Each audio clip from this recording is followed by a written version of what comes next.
morning from Ho Chi Minh, or should I say good afternoon, because it's already noon. So today we are already late because yesterday night we slept late because of the flight, it got delayed. And so we are thinking we'll just explore the city for the day and we'll go to Kuchi tunnels and Mekong Delta tomorrow. So that's the plan for the day. Let's see how it goes.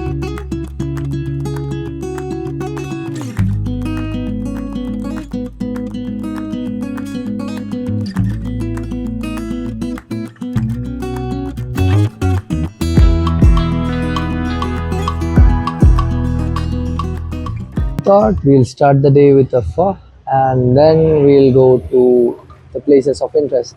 So the person from whom I rented out the motorbike, he gave me a map, and in that there is multiple places we can visit. So we thought that we'll just cover that today.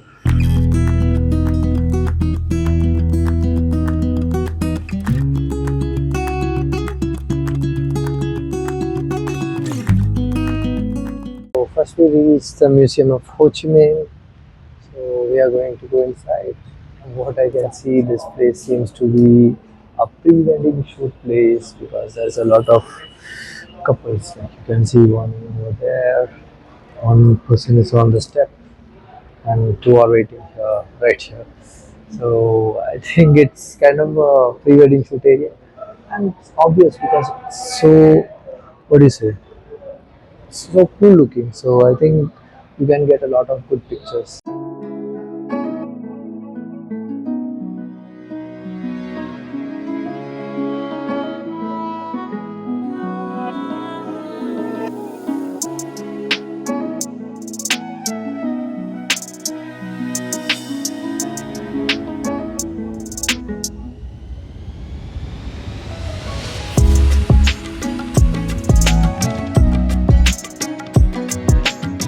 So more than the artifacts kept here, this building that caught my eyes. Like the way it was built, it was like what do you say? It's pretty cool.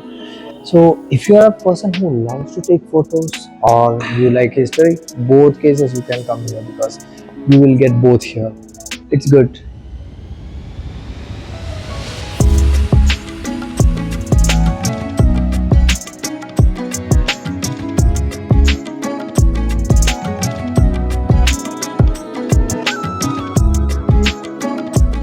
Now I am at the Independence Palace in Ho Chi Minh City.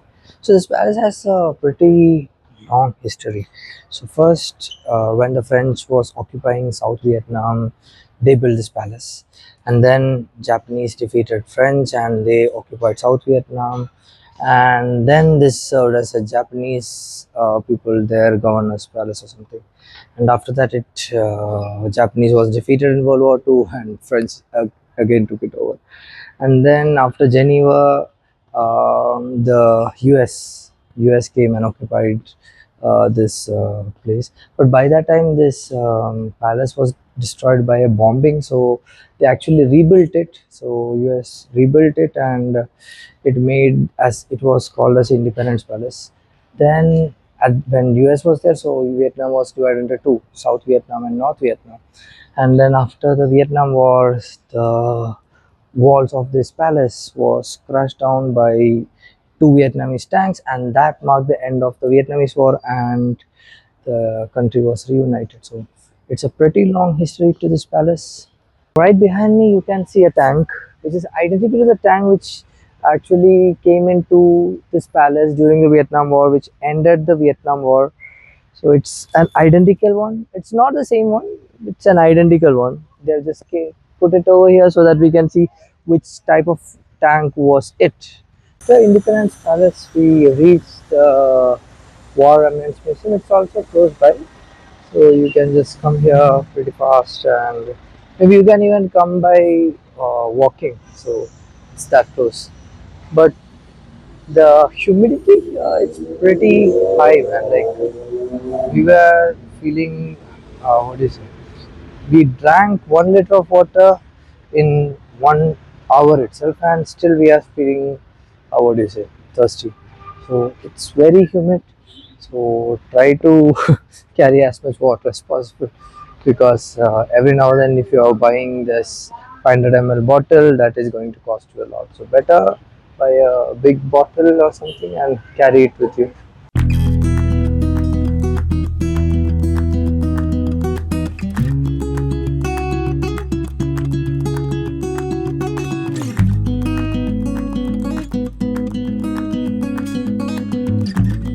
So guys, we are resting here for some time. It's so hot. We are finding it hard to even walk around here. It's so hot.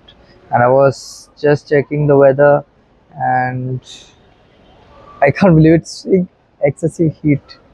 I mean, like, today is excessively hot, it's saying, and it's too hot, man.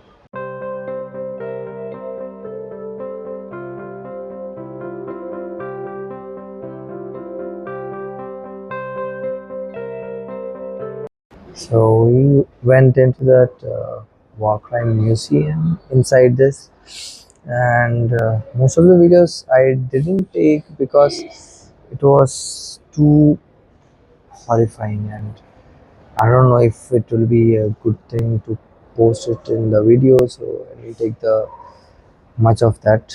But it was intense. Like, I, I don't know how the people then would live. Like, what and all happened here, the exact place right at now where I am, what was happening to the people here.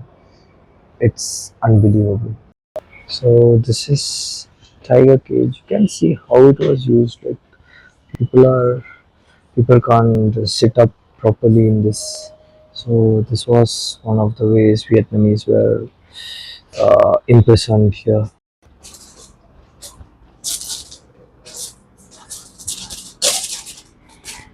So we just came out of the War Remnants Museum, and it is seriously intense. And if you're coming here, you will get to know what was it like to be in Vietnam during those war times and during the French times. It's horrible actually. So you have to visit this to know that.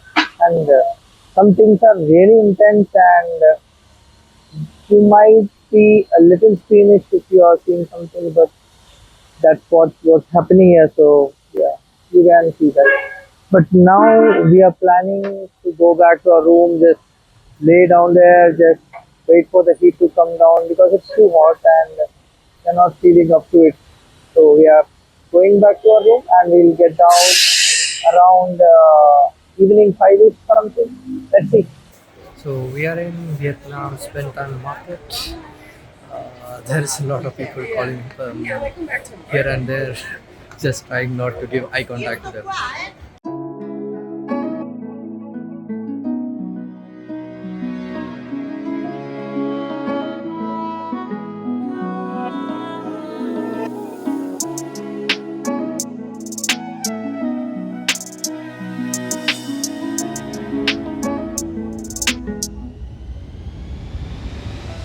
After exploring Ben Thanh Market and Ho Chi Minh City's District 1, we are back to our room. So, initial verdict. So, Ben Thanh Market is a place where you can go to buy anything. I mean, literally anything you can get there. So, you can go there for electronics or clothes or food or anything. So, that's it. Main thing you have to notice, you have to bargain for anything you're buying there, because the first price they are giving you, that is not the price they want to sell it to you. So you have to bargain, otherwise you won't get a good price. And secondly, as a person coming from India, I think the dress here is not that cheap compared to what we get in India. So I don't know what fuss is all about. Like, everyone is saying it is so cheap here. I think we can get better deals in India than here. So yeah, that's that things apart. Now let's talk about the nightlife. So uh, after coming to Vietnam, this is the first place I am seeing, what do you say, this much nightlife. Like, literally, the place is lit. So there is a lot of pubs, there is a lot of music. It's like the full street, it's completely filled with lights and fire show. and there are a lot of what do you say, in front of the bars there is a lot of ladies dancing. Not even ladies, gents are also dancing, like trying to call you in. So they are like even ladies should come in, so they have put up gents also for dancing in front of it. It's so cool actually. So yeah, you can visit these places, and if you drink, then you can have a couple of drinks there. I think it's not that costly also, that place, compared to what we are paying in India, I think. So yeah, that's it. So maybe I'll wind up the day today, and tomorrow we are planning to go to Kuchi Tunnel. So see you guys there.